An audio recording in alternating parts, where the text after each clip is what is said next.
really left early. He had a lot left to do.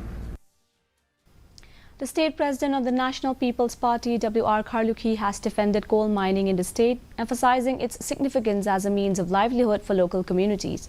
He addressed the impact of the coal mining ban and the challenges faced by the people in the region.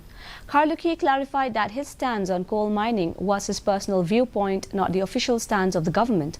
He stressed that coal mining had been a source of livelihood for the local population for nearly 4 decades, and it was considered a fundamental right. Denying coal mining, in his view, was akin to denying food for the people. Tell me the story about that which happened in Sutanga area. Why those boys have to go to that rat hole? Coal for us people coming from Giant Hills, it is our livelihood.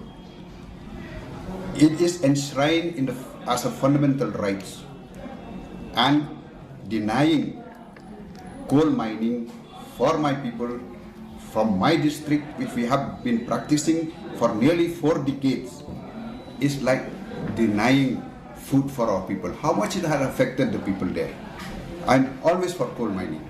That's why I said, okay, you start with your whatever coal mining, but at least my people should have to survive.